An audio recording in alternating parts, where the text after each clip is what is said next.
Amanhã vai acontecer um julgamento no STF. Começa amanhã. O senador Chico Rodrigues já se manifestou dizendo que o povo vai encarar isso como uma tremenda traição contra o povo. Nós vamos falar sobre isso. Também eu tinha prometido no último editorial que a gente ia falar da CPI do MST. E aí o Ricardo já deu o relatório final, o Ricardo Salles, tá? Eu achei muito interessante mesmo, porque ele deu uma jogada de mestre. Ele fez um acordo jogando de lado um relatório que a esquerda queria fazer, um relatório paralelo. Ele conseguiu neutralizar esse relatório através dessa articulação. É interessante. Nós vamos falar sobre isso aqui também. E ainda nós vamos falar sobre o caso da delação do Mauro Cid ao Bolsonaro. O general Heleno já se manifestou. E para o general Heleno ter se manifestado, é sinal de preocupação em relação ao que está acontecendo. E a gente vai falar de tudo isso aqui. É lógico, eis que vou ser pidão com você de novo. Curte, compartilha. Se não for inscrito, confere. Se não é inscrito, inscreva-se. Nossa meta, 1,5 milhão de seguidores. Eu sei que a gente consegue chegar lá. Então, se você puder dar uma força. E se você está procurando um canal imparcial, independente, eu não participo de bolhas. O meu intuito aqui é expor para vocês o que está acontecendo na grande mídia, e eu trago aqui e traduzo isso em questões simples de entender, mais fáceis de entender. Algumas das críticas que eu recebo aqui, às vezes mas você é um advogado, você é filósofo, mestre em economia, em comércio internacional, MBA em economia, você fala muito simples, você não fala muito técnico, às vezes você é meio omisso nas informações. Gente, meu intuito é que você entenda, tá? A grande parte da população.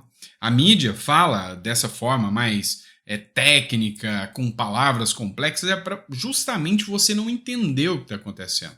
Meu intuito é que você entenda, tá bom? Então, é por isso que a gente vai bem leve, pega leve. Esses dias para trás eu até empolguei, estava indo mais direto nas matérias, levei puxões de orelha, e a gente está aqui para tentar adequar, tá bom? Então, a gente está em constante aprendizagem. Vamos começar falando de CPI então, tá?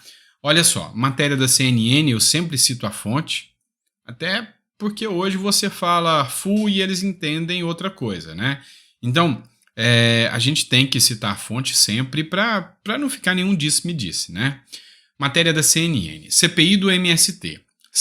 Ricardo Salles, pede 11 indiciamentos, ou seja, que 11 pessoas sejam investigadas agora por crime, tá?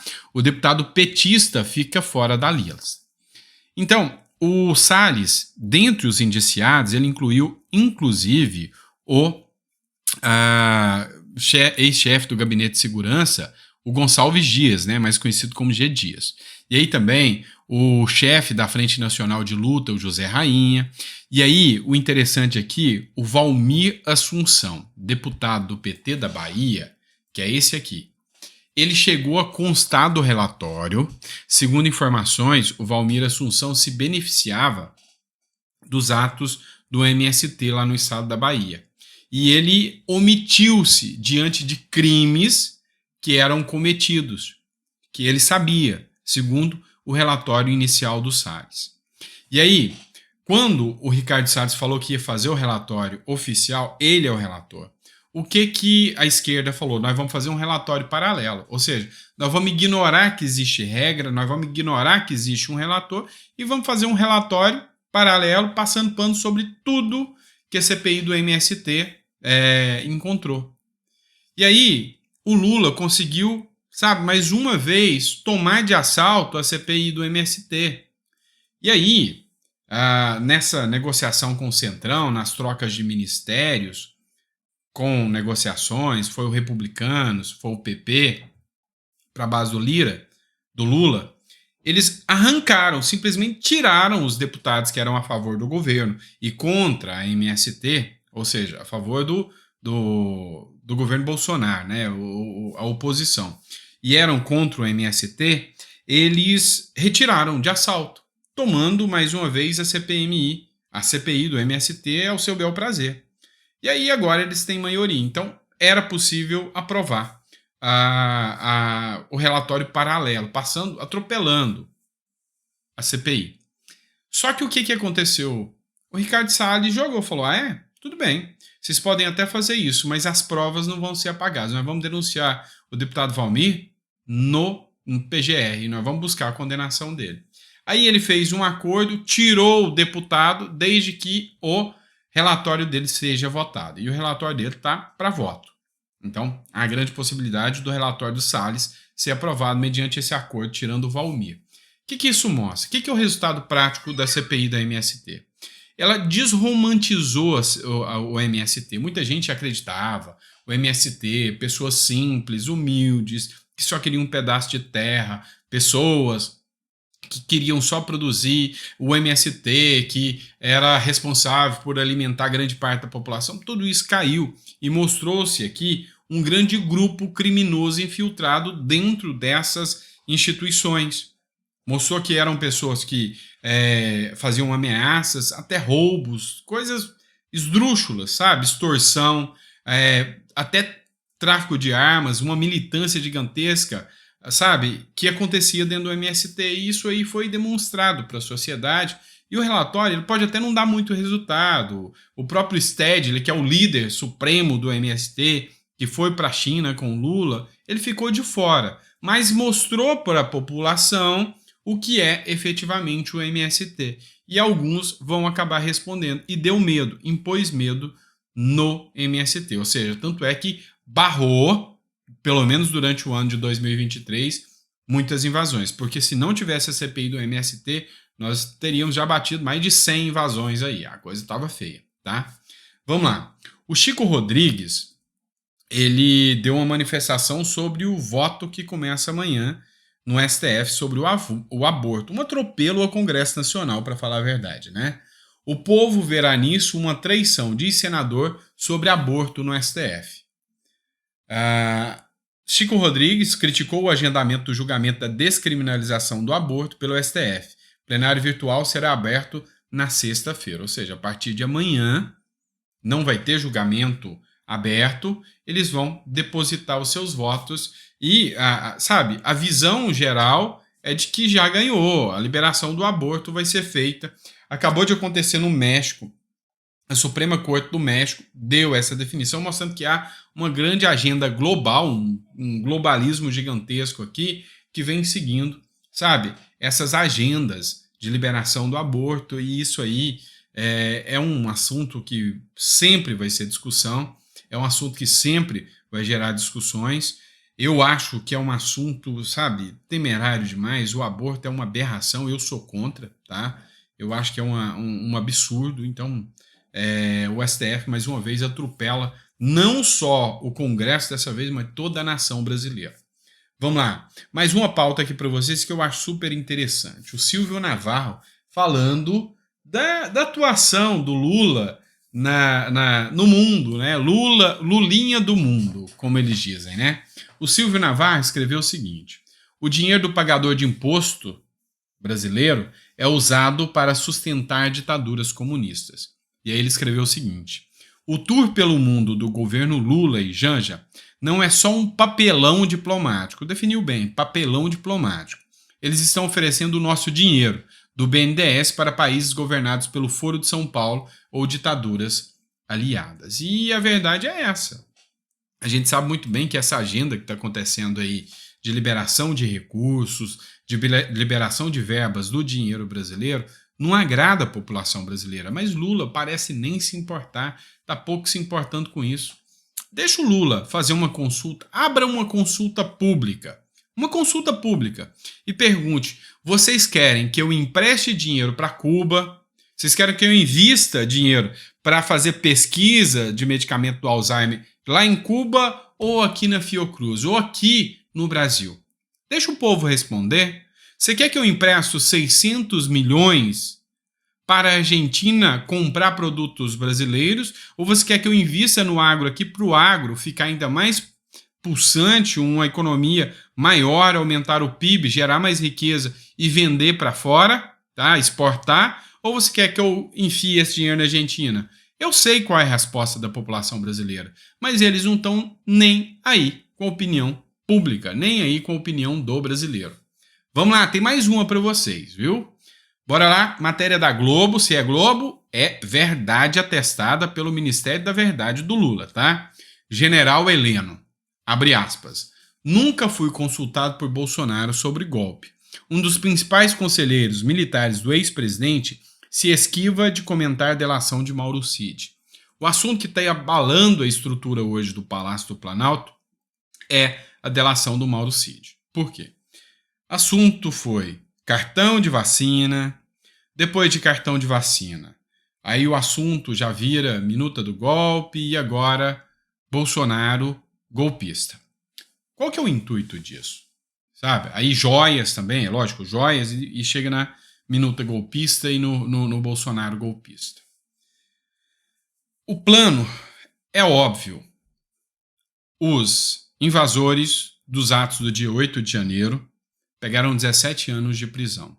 Um julgamento que, sabe, é algo assustador para qualquer aplicador do direito sério. Assustador. Mas que abre um precedente. E esse precedente, segundo nas palavras, inclusive do próprio Josias de Souza, é para pegar Bolsonaro. Então, tudo que o STF precisava era algo forte o suficiente para pegar o Bolsonaro. E aí, começa com o assunto de cartão de vacina. Ah, foi para as joias, mas esse assunto das joias vai dar um ar de que Bolsonaro foi injustiçado, porque o Lula também pegou joia. E aí, a oposição escancarou isso e a própria mídia escancarou isso. Lula teve colar, teve relógio, tá escancarado na mídia. Então, como é que nós vamos pegar o Bolsonaro por causa de joias, sendo que o Lula também tá mais sujo do que tudo por causa das joias? Ah, não vai pegar bem para a sociedade.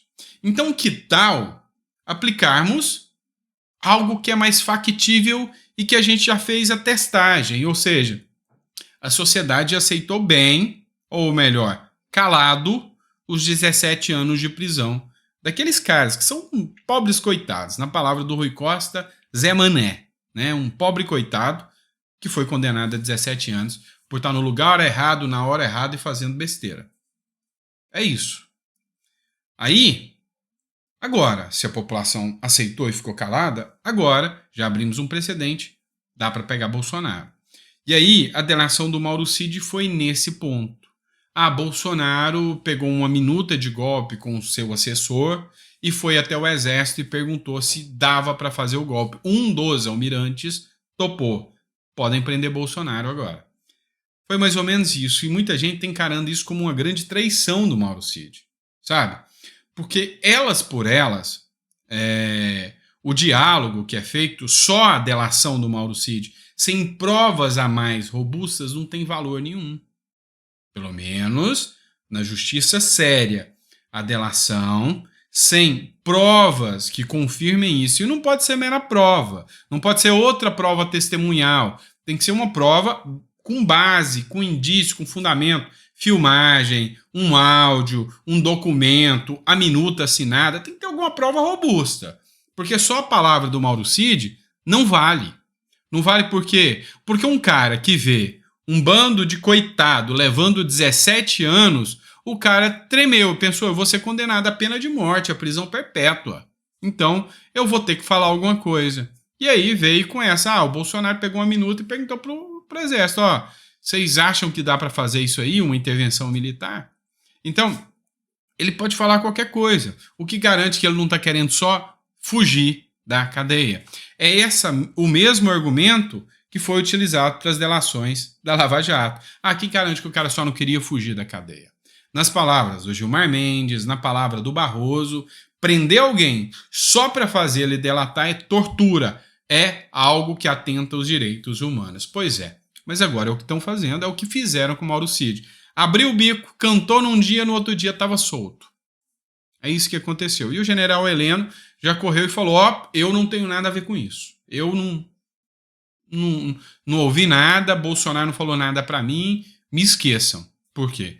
É porque aqui preocupou muito, tá? Porque o general Heleno sabe que aqui é uma ficha expedition, ou seja, estão caçando situações para colher provas. E se achar um fagulho, uma prova sequer que corrobora isso que o Mauro Cid falou, uma mensagenzinha de celular sequer, meu amigo, aí já não tem mais jeito. Outra matéria para vocês aqui que a gente vai falar, essa é uma matéria internacionalizada. Vamos falar daquilo que é uma mera, sabe, ilusão do povo brasileiro. Tem uma pesquisa, vamos falar de comunismo, tem uma pesquisa que fala que mais de 50% da população, bem mais de 50% da população, tem medo do comunismo e teme o comunismo. Mas o comunismo, segundo pessoas inteligentes e não burras como nós, pessoas inteligentes como os jornalistas da Globo, da CNN, os jornalistas do grande consórcio mídia, lá o Reinaldo Azevedo, o Vila, a Miriam Leitão, a Vera Magalhães, segundo esses que são muito mais inteligentes que nós, falar em comunismo é um delírio. Isso é um absurdo, acreditar que possa acontecer o comunismo no Brasil. O problema é que eles não falam que é um delírio, um absurdo ter um partido comunista do Brasil, que quer o comunismo no Brasil. Então, querer o comunismo no Brasil não é um absurdo. Querer que o comunismo não chegue no Brasil é coisa de burro, coisa de maluco. E aí é onde entra isso aqui, ó.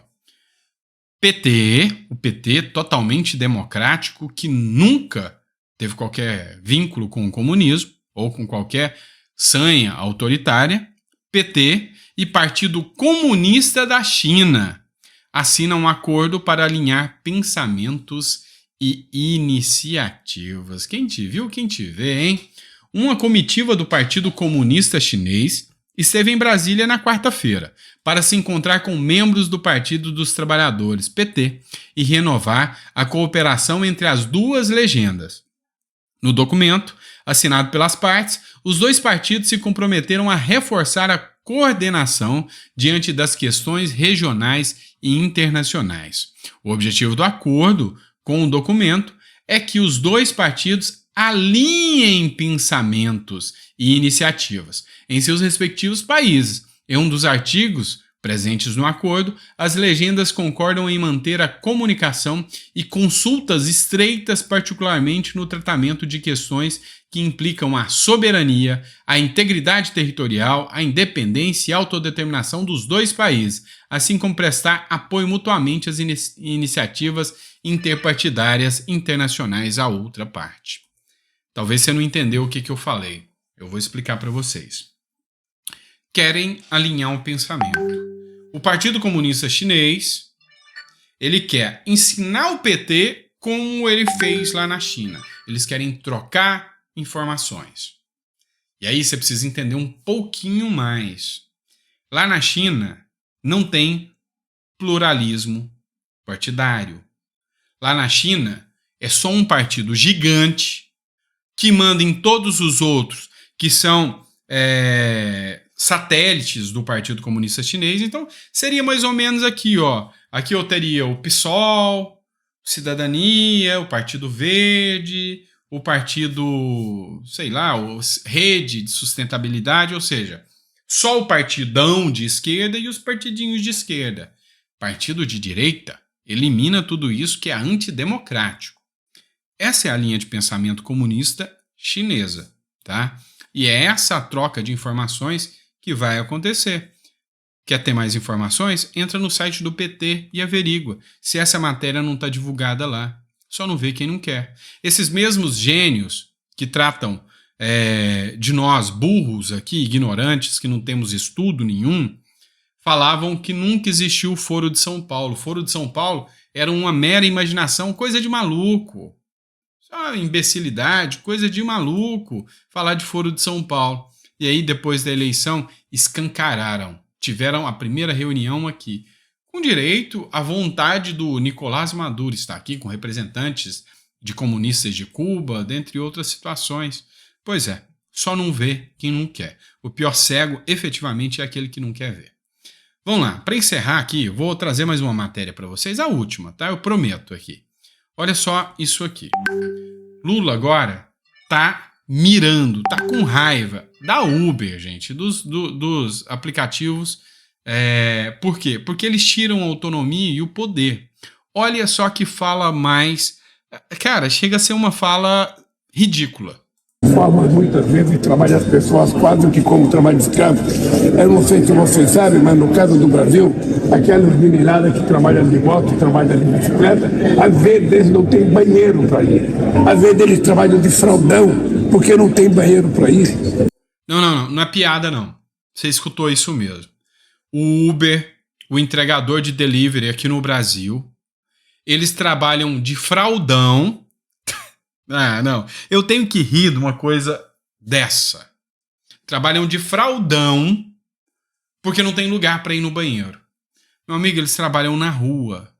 Na rua. Dentre uma corrida e outra, eles podem passar em casa, eles podem passar num posto. Eles fazem o seu próprio tempo. Eles fazem o seu próprio horário. Então, alguém aí é Uber ou já pegou Uber? Já percebeu que tem alguém de fraldão perto de você dirigindo Uber? Imagina, você chega, tem um cara de fraldão dirigindo. Cara, isso aqui é a coisa mais, sabe? É a coisa mais patética que pode ser dita. Não tem sentido. Ou se isso é verdade, o patético aqui sou eu mesmo.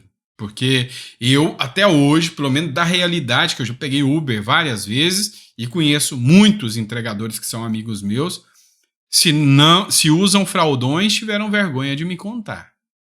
E aí, é lógico, sabe? Foi o Paulo Bilinski que publicou aqui e falou: eu pego Uber 2, 3 vezes por semana, nunca ouvi uma história dessa de fralda. E aí, cada um no seu cada um, né? Cada um no seu... Na sua linha de pensamento aqui, mas eu acho que é um verdadeiro absurdo, né? E lá na ONU, em algum lugar que era para ter uma postura mais certa, o cara vai lá para falar mal dos entregadores e do Uber, do entregador, do povo brasileiro aqui. É uma aberração mesmo, não tem nem o que falar, tá bom? É isso, pessoal. Grande abraço, fiquem com Deus. A gente volta com mais um editorial com vocês, tá? Daqui a pouquinho a gente tem mais um aí para vocês. Grande abraço.